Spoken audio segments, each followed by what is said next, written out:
Apply some brass polish to Otto. Alright, Otto, hold still for me. Be my guest. There we go. That's enough for now, Otto. You're spick and span. Plus 10 hope. Very nice. Very, very nice. Maybe I'll need some more later. Perhaps, perhaps. Okay, we don't have any other upgrades on us right now. We have a monster hunting kit. We have the blunderbuss. We have 11 cigarettes, but they cost hope, and black bile, you know, I don't really need that urgently. Warehouse key, that's fine. Pump house key is gonna come in handy at some point, maybe. Yeah, we're gonna have to divert the steam back to the buildings to heat them up. Morning news, we've read that. Pollock, we've seen that. Brass polish, we still have it, so we can apply it again later. Okay, let's leave the building and let's go back to the docks to talk to Dante. See what this is all about. I mean, he should give us the wrench, I assume. There's the docks, and there we go. A lot of traveling this episode, but that's fine. At least we've got a lot to keep us busy, and I assume we are narrowing.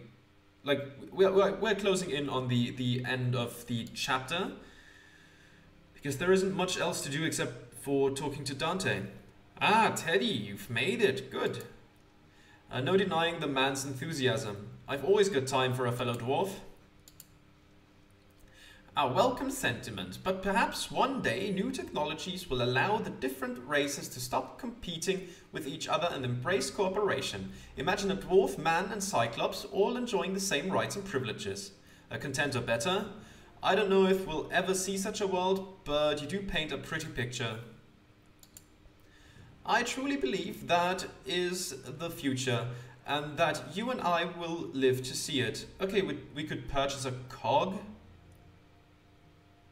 I suppose. I don't suppose you have any cogs to sell. Anything for you. I hope it comes in handy. Okay, let's mention the warehouse. You were really talking up this place earlier. Looks like just another warehouse to me. I told you my employer is big. Well, this is just one of the Arsenal's work sites. What do they take care of at this particular location? Good question, Otto. Here at the wharf, we assemble advanced machines, components, and parts for automatons. I'd offer to show you around, but they're running an inventory at the moment, and I don't want to get underfoot. I already know who Dante has been working for, but I may as well let him gloat a little. He's clearly proud to have risen to his position. So who's the big cheese running this operation? That would be Silas Bragg, otherwise known as Lord Braxton. Being the in-the-know engineer that you are, Teddy, you must have already heard of him. I must admit I've heard the name. Arsenal devices are all over town these days. He's a cyclops of some importance, both in industry and polite society. He's an undeniably brilliant inventor, and some days I even call him a genius. So he struggles to connect, forgets to sleep, and always misses a button on his boots. Nonsense. Lord Braxton pays another man to do those things for him. Although something about him gives me pause. He's working on a side project, the details of which he keeps jealously guarded, and I'm starting to think Lord Braxton shouldn't keep secrets from his top engineers, not a ripe environment for invention. Well, I won't go into it now. You might as well see for yourself. His dirigible is moored upstairs. We can chat with him straight away. That is, if you're still keen on that upgrade for Otto. Let's ask for the steam wrench first. About that little item we discussed earlier, the steam wrench. Ah, yes, I didn't forget. Use it in good health. Okay, we have the steam wrench. Let's leave for now. There's something I need to take care of, Dante, but I'll come back just as quick as I can. No trouble, Teddy. You know where to find me. Let's travel the map again. All the way to Beggar's Lane. Yes, yes, Beggar's Lane. We have to go downstairs and into the room where we took care of Sucker Jones. And I mean, I assume it's not going to take too long. Let's hope we don't draw the ire of any people that want the steam to continue being diverted. But I guess we'll see. There's one way to find out. Okay. What do we have here? The warehouse. And let's head inside. Let's head inside right away. Alright, there we go. Let's keep running. Anything else of interest? Manhole cover? Is that upstairs or is that downstairs? I don't know. A round wrought iron lid to keep folks from falling down holes. Nothing of interest here. Oh, okay. Maybe there was something there in the past and I just don't remember it. Okay, there's the steamer trunk. The boiler. This boiler uses the flow of rainwater and sewage to generate steam, heating the walls and floors of the Shorelock tenements above. What's this? The boiler's hot, but the fixture leading up through the ceiling are cool to the touch. Another set of shiny new pipes has been rigged up, leading off in a different direction. The steam is being routed elsewhere. It's a good thing I'm looking into this business. The folks above us should have their heat with winter on the way. Okay, so that's just to tell us what's going on. Let's go to the sewers. There we go. Now let's see. That would be over here, I think. Where exactly do we have to go?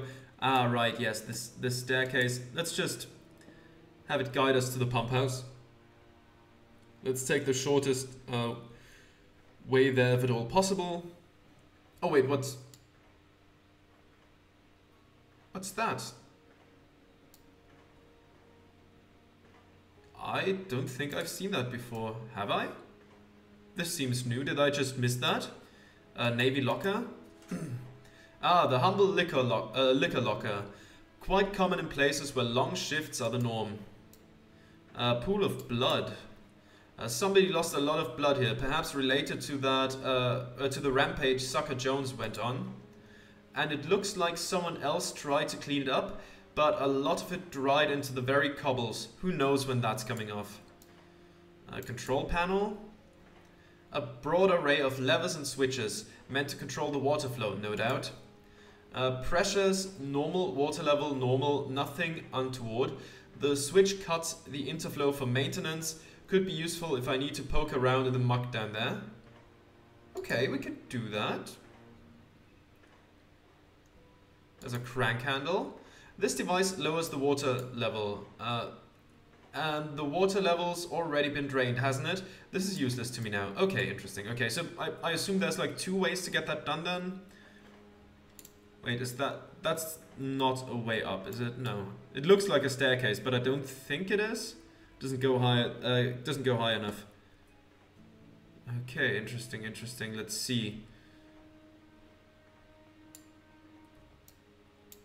Alright, there's the pump house. Let's see if we can fix that up real quick, or if something's gonna get in our way here.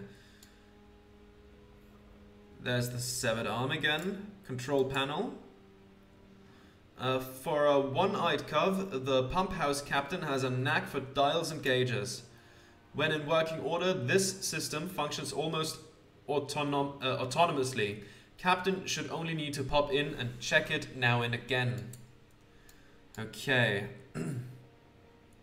Secret distillery.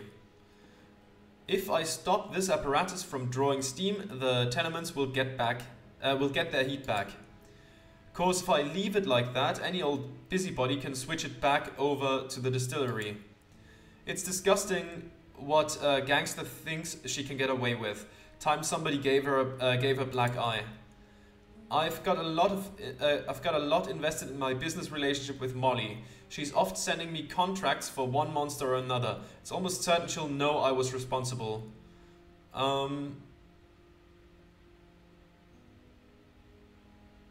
close the valves feeding steam into the distillery?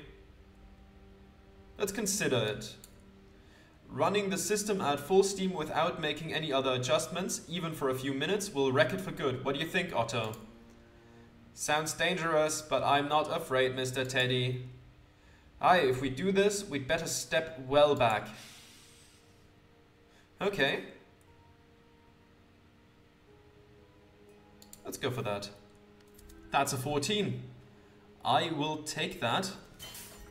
Haha, it's completely demolished, and the steam is running straight back to the tenements as it should be. Plus 15 hope, very nice. Well done, Mr. Teddy. The people upstairs will be toasty in their beds now. Oh, come on, Otto. Now's not the time to get sentimental. Thanks, Otto. That's why I keep you around. You help me see the bigger picture. Let's go with the second one. That's just nicer. Plus, it gives me hope. And now we're finally on a similar level to the other ones. Hey there, fella. You don't seem too happy.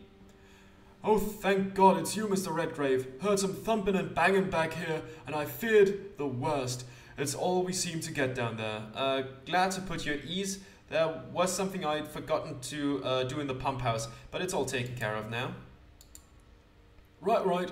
Good day to you then. Okay, that was fine. We cannot do anything with the severed arm, right? We can't just... A human arm surely torn off by Sucker Jones. Good thing we dealt with him, or there would have been more victims. Okay, yeah, we're just gonna leave that lying here. I mean, what else are we gonna do? Not really a lot to do with severed hands, I suppose. Especially if they've been lying about for a while.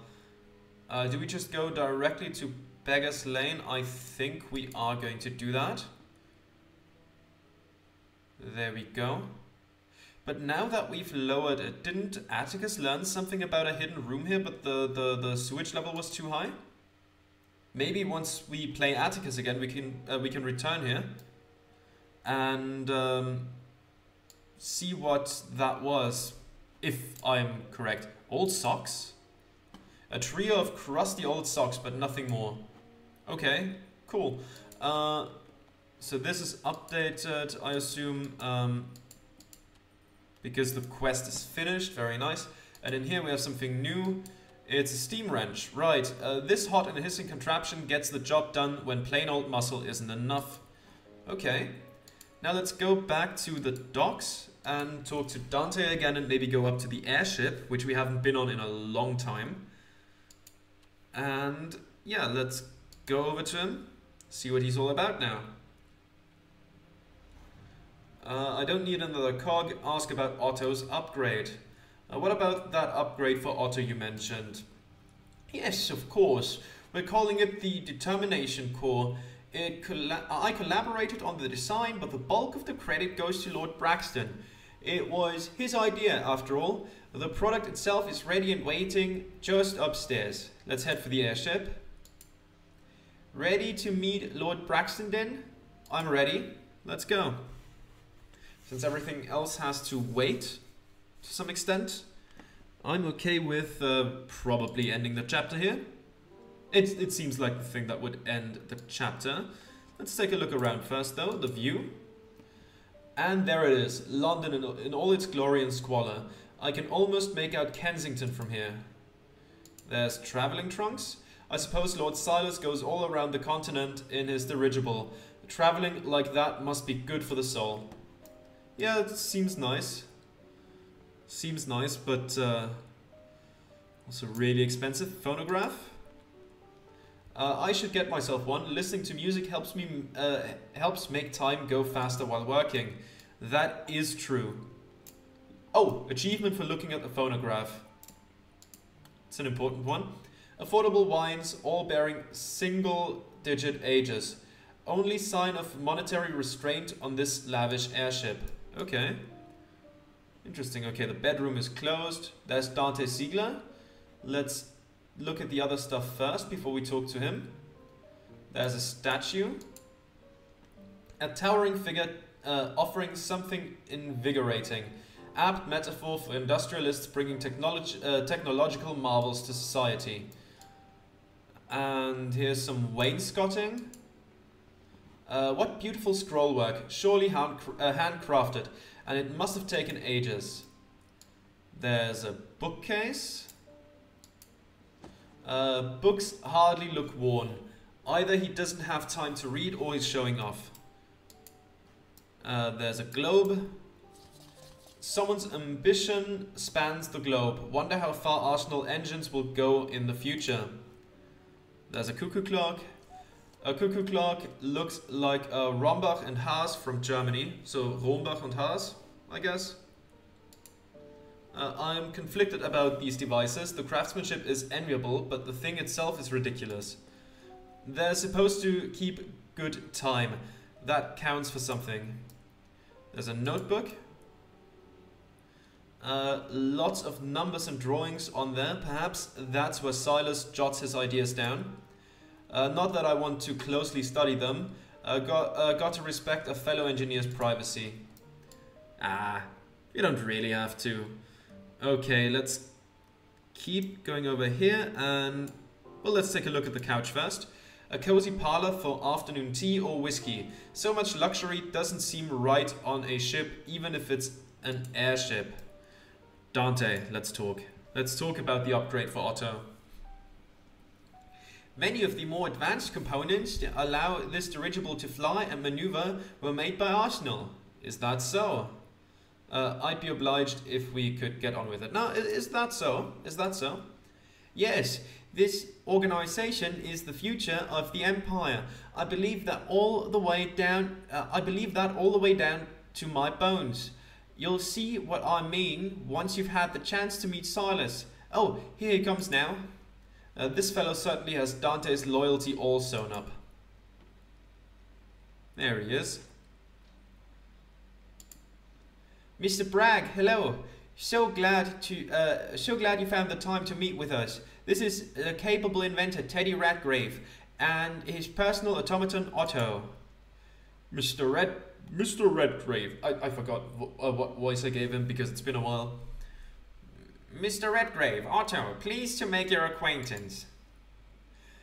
As we were discussing the other day, I think Otto would make the perfect test case for that speech interfacing technology we've been working on. My speech patterns are very advantageous. Did he mean advanced? Seems like there's still room for improvement. My, what a precious little machine. Don't worry, Otto, any changes we make will be for the better. I promise. Now, Mr. Redgrave, according to Mr. Ziegler, Otto is entirely your design, is that correct? Yes, Otto is my creation and mine alone, but you understand he's more of a friend to me than a servant.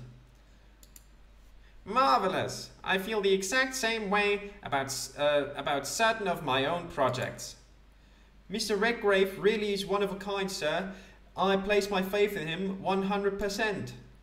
I wonder, Mr. Redgrave, if you know anything about Arsenal's history. Arsenal Engines is more than a money-making machine. Any simpleton can manage that. My aim is technology for the masses. The small, the ignorant, the indignant. I wish to make the same miracles possible for them as for millionaires like myself. He must want to be known for another motivation besides the typical greed of a business magnate. If I don't chase this greatest of dreams, then some less charitable tycoon will take the lead, possibly a plutocrat with too much stake in petroleum fuel engines. Bloody ghastly that stuff is. Let's ask about his... Do we ask about his carriage? Sure, why not? Sir, I see that you suffer from a paucity of operational limbs, much like myself. Is that carriage your own design? It is. I was quite proud of it at the time, but I fear I settled for too little. That is an error of judgment. I do not allow myself any more. I am designing a mechanical leg similar to your own. Well, no, that's not precisely correct. He's speaking of an uninterrupted neural feedback loop. That's right, Dante. It won't simply convey me about on my errands, but transmit the same nerve impulses as an actual leg, foot, and toes. The bold industrialist gives my own enhancements the old once-over. Your own prosthetics are quite clever, obviously better than something one would pick up at the hobby shop, but the ones I'm working on will surpass the function of natural limbs. Stand up for yourself and your mechanical enhancements or move on. Let's just move on. We don't really need to make this guy angry at us right now. I don't doubt what this fellow can achieve with the sheer amount of capital he has to back him. Let's ask what he hopes to achieve. Catering your best technology to the poor. The idea has merit, but I wonder if it's achievable. Nothing could be simpler, my good fellow. Or at least it's simple for a company operating at Arsenal's level. I shall establish a few key items that every man can use. Better clear your earwax, old Teddy. You'll want to hear this. Example, a self-renewing light source, or a small powered cart for moving heavy items or carrying goods to market, things like that. I subsidize the initial production cost to sell these things at prices which simply cannot be refused, thereby undercutting the competition. To my own quite numerous workers, I will offer deferred payment deduction from their pay. That's sound business, but there's something else on my mind. Insightful. Excuse my asking, but wouldn't that be inordinately expensive? Not that it's my bailiwick, but such an approach sounds costly. Let's go with insightful. I don't wish to sound like a braggart, but it would be a little more than a line item for me. Alongside the introduction of these few mechanical assistants for the common man, automation means more efficiency in my factories. And more productivity for the individual worker, but the honest laborers would have to adapt. It's a good point, Dante, but we would help them do so. Because of what we'll save on overall efficiency, we can increase pay across the board. Winning higher wages, our workers will then be able to purchase even more of our life-enhancing technology. Well, if other companies are wise enough to catch on and start to mimic Arsenal, then all the better. Competition is healthy in a case like this. That's sound business, but there's something else on my mind. Creative automation is especially interesting to me. Do you hope to replace workers entirely with gizmos and automated processes? Let's ask about that. Exactly. It is so refreshing to speak with someone of like mind. Most folks are completely baffled by any but the most ordinary of notions. Honestly, general ignorance is the single greatest impediment to my goals. Okay, analyst iconoclast, challenge his vision. We don't have iconoclast, I suppose. Let's change the topic. Fascinating. There's something else I wanted to ask you. I should ask all that I can. This fellow seems hard to book a meeting with. Meticulous. See if Arsenal was involved in the expedition to Atlantis. Sure, let's ask. Many of our newfangled technologies owe their pedigree to the discovery of centuries-drowned Atlantis and her steam-powered wonders. Since your company is so dominant in the field, I must ask, was Arsenal involved in that expedition? An astute question. Yes, my father was. Well, he was ahead of his time. I don't like to brag about his involvement in the discovery of Atlantis, but really, how else could a Cyclops have built an industrial empire like Arsenal? And of course, he paid the price for his genius. A terrible thing. Sounds like there's a hidden tragedy behind the fortune. Excuse me, are you saying your father suffered some misfortune? He was killed in an accident.